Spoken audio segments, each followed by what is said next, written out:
Welcome to Grandma's kitchen. வாழ்க வளமுடன், வாழ்க பல்லாண்டு. எல்லாரும் எப்படி இருக்கீங்க? நான் ரொம்ப நல்லா இருக்கேங்க.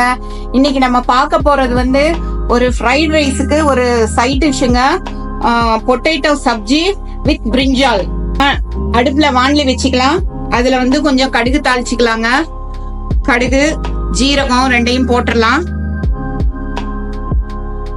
ஜீரகம் ஒரு அரை ஸ்பூன் போட்டா போதுங்க தாளிக்கிறதுல. அதுல வந்து ஒரு கிராம்பு, சின்னதா ஒரு கிராம்பு, அப்புறம் வந்து ஏலக்காய், ஒரே ஒரு ஏலக்காய் இது மாதிரி தட்டி, சின்ன பீஸ் பட்டை, இது எல்லாம் போட்டுக்கலாம்.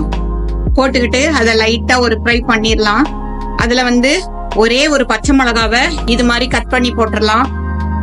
போட்டுட்டு கூட கொஞ்சம் கருவேப்பிலையும் போட்டுக்கலாம். கருவேப்பிலைய எப்பவும் போல பிச்சு போட்டுடலாம்.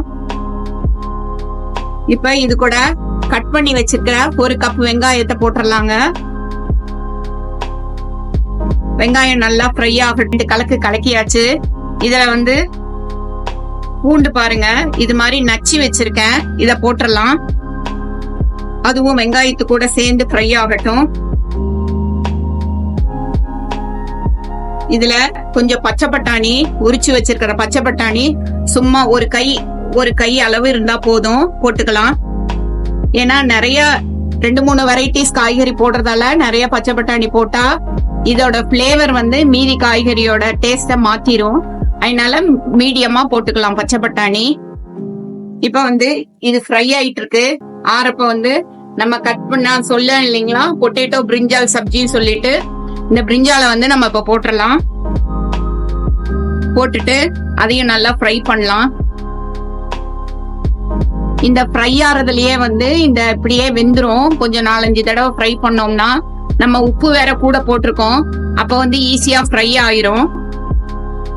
இப்படியே நம்ம வந்து கொஞ்சம் ஒரு 10 நிமிஷம் நல்லா அடுப்ப சிம்ல வச்சுட்டு 10 நிமிஷம் மூடி வச்சிடலாம். பாருங்க, இப்ப வந்து நம்ம நல்லா சூப்பரா வந்து கத்திரிக்காய் அப்புறம் வெங்காயம் எல்லாமே வெந்து வந்துருச்சுங்க.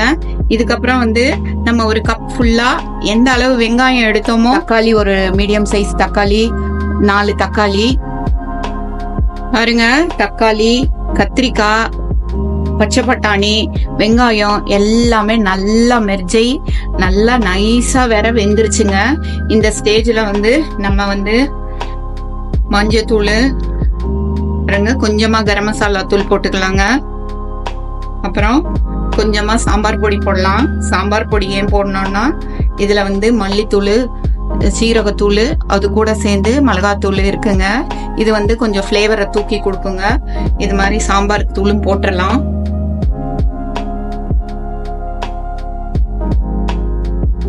கொஞ்சமா மஞ்சத்தூள் போட்டிருக்கேங்க. போட்டுட்டு இத வந்து கொஞ்சம் நல்லா கலக்கி விட்டுறலாம். அந்த பச்சை வாடை போற வரைக்கும் ஒரு 2 கலக்கிடலாங்க.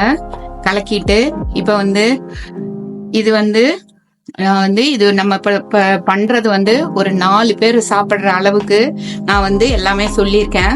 அதுல வந்து கத்திரிக்காய் வந்து ஒரு மீடியம் சைஸ் கத்திரிக்காய் 3 போட்டிருக்கேன்.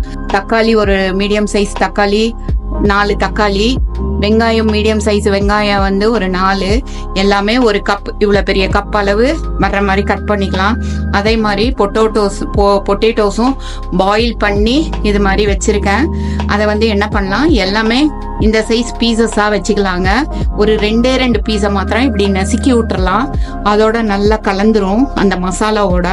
இப்போ வந்து இந்த பொட்டேட்டோஸையும் போட்டு ஒரு கலக்கிடலாம். இது வந்து ரொம்ப திக்கா இருக்கிறதால இது கொஞ்சம் செமி கிரேவி மாதிரி வரணும் அப்படிங்கறதுக்காக சும்மா ஒரு 1/4 டம்ளர் உள்ள அளவு ஒரு 100 ml இருக்கிற மாதிரி தண்ணியை ஊத்திக்கலாம். தண்ணி ஊத்தி நல்லா கொதிச்சு வரட்டும். இப்ப வந்து தண்ணி ஊத்தியாச்சு. இப்போ இது வந்து நல்லா கொதிச்சு வரட்டும்.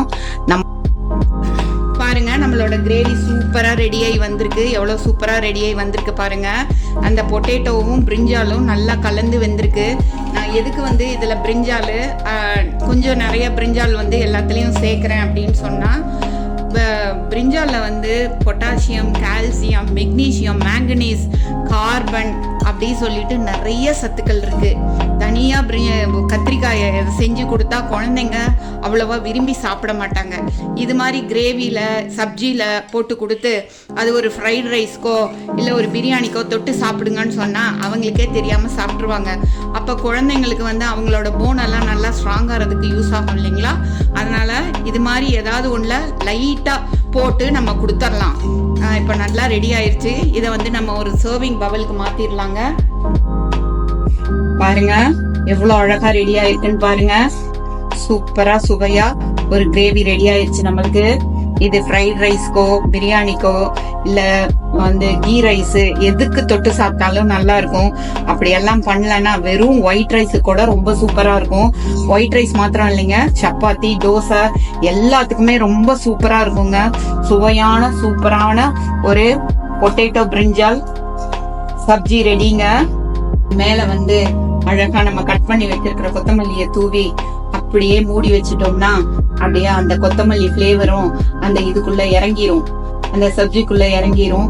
அதோட சத்து நம்மளுக்கு சேர்ந்துருங்க. சூப்பரான ஒரு சப்ஜி ரெடி ஆயிருச்சு. தேங்க்ஸ் ஃபார் வாட்சிங் அவர் கிராண்ட்மாஸ் கிச்சன். வாழ்க வளமுடன், வாழ்க பல்லாண்டு. ஷேர் பண்ணுங்க, சப்ஸ்கிரைப் பண்ணுங்க, லைக் பண்ணுங்க. தேங்க்யூ.